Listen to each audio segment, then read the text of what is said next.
What does your team have to look like to build a $1 million a year coaching consulting business? Well, I asked myself that same question. And in this video, I want to break down kind of how I look at the different teams and departments and the roles specifically, because you will have people wearing multiple hats, even at $1 million.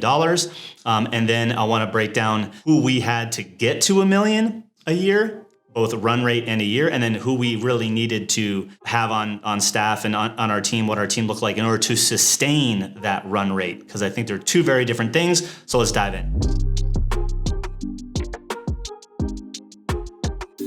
Welcome back, guys. Greg here with Alt Agency, and we train and coach agency owners, service providers, consultants how to go from selling done-for-you services to higher leveraged deliverables like coaching, consulting, productized services. One of the things that I think is really interesting is, early days, I was like, I don't want a big team, but I was very hesitant, which actually led me down the path of evolving from more of a traditional agency model to productized services, and even now coaching and training, which I would argue is a form of a productized service. And how I looked at the team, the responsibilities, what the result mechanism looked like for each department, so that I knew who I needed to hire and what they were going to be responsible for. So let's look at this document. And we all have different names for teams, but how I do it is visioneering, sales, marketing, client love, and special ops. I know some people merge sales and marketing and do growth, and some people call it client success or fulfillment, whatever, you get the point. But for vision, the outcome obviously is to set a clear vision, build a team, create profit, and increase the cash position. That's going to probably be you, right? The owner of the business. And at some point, as you have like an ops manager, as you see down here at the bottom, and or what many will call an integrator, is a common term down there, you'll have that as well. Now, what is the Visioneering team responsible for? Company vision, growth, P&L, and accountability. They're looking at total MRR, profit margin, annual recurring revenue as kind of high level. This is not the end all be all. These are just like high level what you would be thinking about on the vision team. Now, in the sales department, obviously the sales team is responsible for getting new clients that will upsell.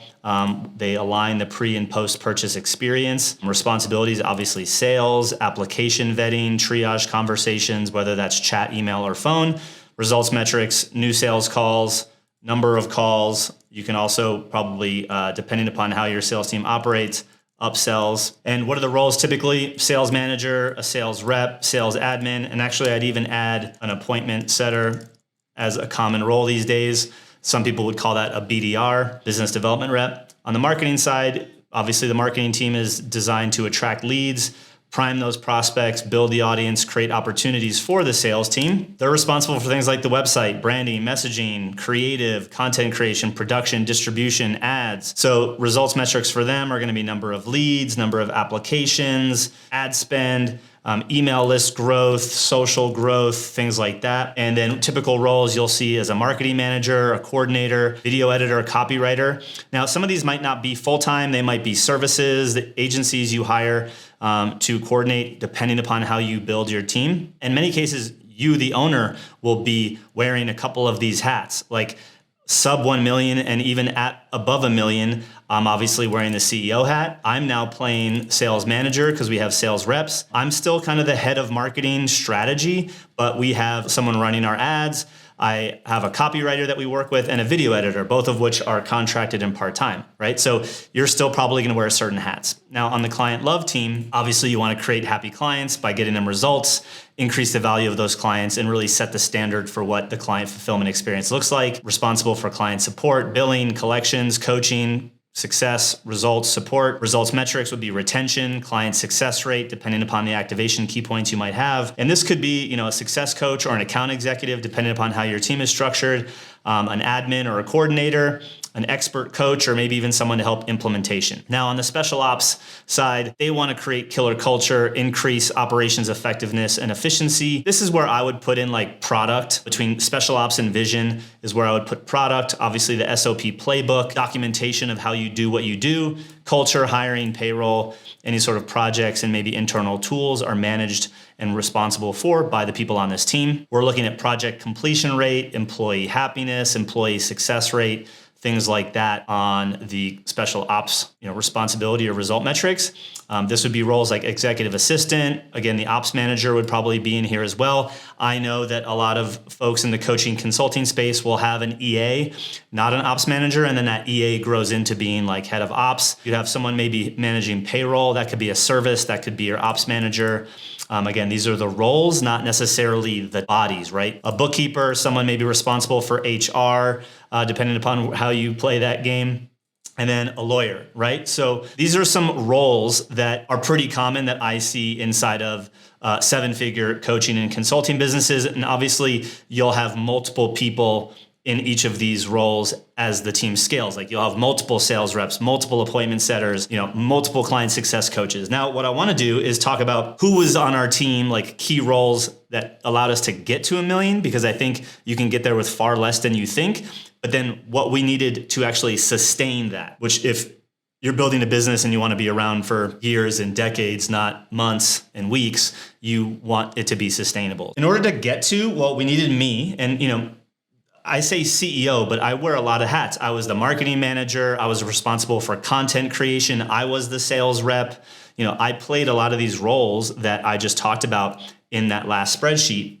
But there was me. There was the owner that was responsible for a lot of these things, just like you would be.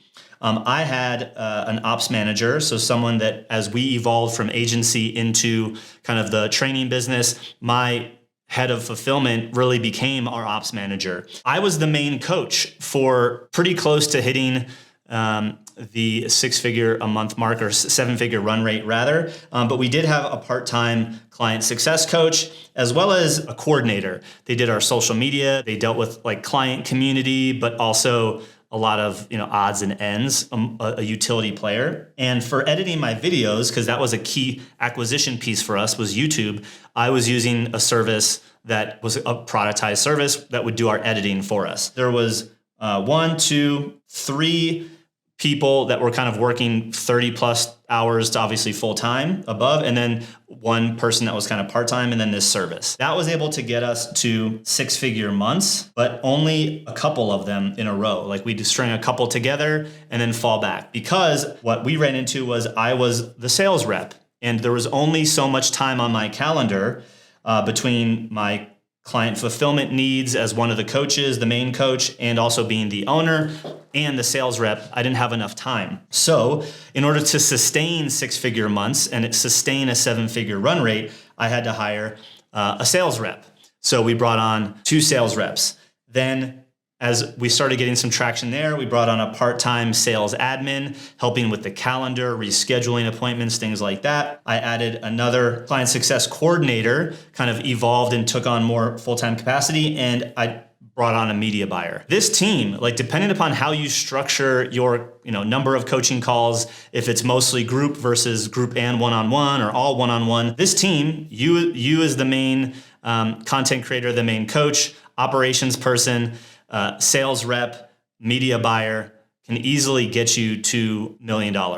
I think the thing about sustainability is you getting out of sales and you getting out of fulfillment. So if I were to hire first, I would first be bringing on someone that is like ops/EA, like I said, in order to get to, but really someone on that client success team that is helping with the lead fulfillment, answering a lot of the questions, serving the clients, so that you as the owner can work on generating more opportunities, the creative copy, the thing that you're probably good at, which is your content, because you're the expert.